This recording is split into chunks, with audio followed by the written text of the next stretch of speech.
साल 1968 फिल्म थी night of the living dead. ये वो फिल्म थी जिसने दुनिया को पहली बार दिखाया चलती फिरती जिंदा लाशें, जिन्हें आज हम ज़ॉम्बीज के नाम से जानते हैं। इसी लम्हे इंसान के दिमाग में एक नया खौफ पैदा हुआ। जिंदा मगर मुर्दा, सोचने वाले मगर बेहिस, इंसान जैसे मगर इंसान न रहने वाले। 1968 से आज तक न जाने कितनी फिल्में, गेम्स और किताबें इसी तस्वुर पर बन चुकी हैं, और हर दौर के साथ ज़ॉम्बीज का तस्वुर पहले से ज्यादा खौफनाक होता गया। लेकिन सवाल आज भी वही है, अगर कभी ये सब हकीकत बन जाए तो क्या होगा? साल 2015 में बैक्टीरिया पर एक रिसर्च के दौरान साइंसदानों ने कुछ ऐसा देखा जिसने सबको हैरान कर दिया। उन्होंने एक बैक्टीरिया सुडोमोनास एरोगेनोसा PaO1 को सिल्वर नाइट्रेट के जरिए मार दिया।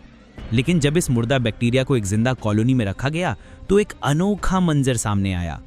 वो मरा हुआ बैक्टीरिया आसपास के जिंदा बैक्टीरियाज को मुतासिर करने लगा और कुछ ही देर में उसने उन्हें मार भी डाला। साइंटिस्टों ने इसे नाम दिया द ज़ॉम्बी इफेक्ट। सोचो, एक मरा हुआ जानदार दूसरों को मारने लगा। क्या अब भी ज़ॉम्बी सिर्फ एक फिल्मी ख्याल लगता है? और ये कहानी यहीं खत्म नहीं होती। दुनिया में ऐसी बहुत सी फंगस की किस्में मौजूद हैं जो जानदारों को जिंदा लाश में बदल सकती हैं। अब तक साइंटिस्ट ऐसी 15 किस्में ढूंढ चुके हैं। इनमें सबसे मशहूर है ओफियोकॉर्डिसेप्स यूनिलैटरलिस, एक फंगस जो चींटियों पर हमला करती है। अगर कोई चींटी इसके राबत में आ जाए तो ये फंगस उसके जिस्म में फैल जाती है, उसके सारे गिजाई अज्जा जज्ब कर लेती है और सिर्फ एक हफ्ते में उसके दिमाग पर कब्जा कर लेती है।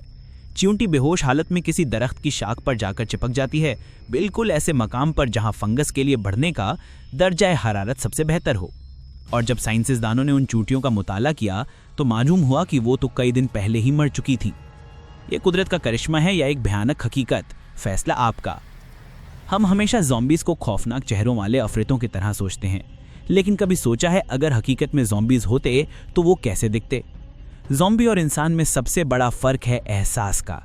जहां एक इंसान का दिमाग, असाब और जिस्म पूरी तरह काम करते हैं, वहीं ज़ॉम्बी में एहसास तकरीबन खत्म हो जाते हैं।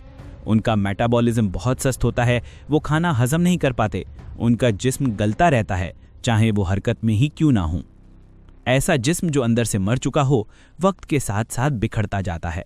आखिरकार वो खुद ही अपनी मौत की तरफ बढ़ने लगता है। लेकिन सवाल यह है कि क्या इंसान हकीकत में जिंदा होकर भी मरे जैसा महसूस कर सकता है? जवाब है हाँ। दुनिया में एक मुल्क है हाइती। यहाँ के किस्से कहते हैं कि कुछ लोग तांत्रिकों के हत्थे चढ़ जाते थे। उन्हें खास जहर या पाउडर पिलाया जाता था जो जिस्म का मेटाबॉलिज्म इतना कम कर देता था कि सांस और दिल की धड़कन तकरीबन रुक जाती थी। लोग समझते कि वो मर गया है और दफना देते। लेकिन रात को तांत्रिक उस लाश को कब्र से निकाल लेते थे। लाश चल फिर सकती थी मगर उसे चेतना नहीं होती थी। फिर उसे एक और जहर पिलाया जाता, जिसके बाद वो इंसान पूरी तरह तांत्रिक का गुलाम बन जाता। ना भूख, ना प्यास, ना एहसास, सिर्फ हरकत। यही थे असल जिंदगी के ज़ॉम्बीज। फिल्मों वाले ज़ॉम्बीज तो ख्याली हैं, मगर हकीकत में ऐसे लोग वाकई मौजूद थे, जिंदा मगर बेजान। अब अगर कभी ऐसा कोई वायरस पैदा हो जाए जो जिंदा जिस्म को इसी तरह मुतासिर करे तो इंसानियत के खात्मे में वक्त नहीं लगेगा। जैसे कोरोना वायरस हवा में फैलता है, ऐसा ही कोई ज़ॉम्बी वायरस भी अगर वजूद में आया तो चंद घंटों में पूरी दुनिया मुतासिर हो सकती है और 24 घंटे के अंदर सारी इंसानी तहजीब खत्म। ये सब सुनकर लगता है जैसे फिल्म हो, लेकिन ये फिक्शन और हकीकत के बीच की वो लकीर है जो कभी भी मिट सकती है। आपको क्या लगता है, क्या ऐसा ज़ॉम्बी एपोकलिप्स कभी मुमकिन है? कमेंट में ज़रूर बताएं। अगर वीडियो पसंद आया हो तो लाइक करें, दोस्तों के साथ शेयर करें।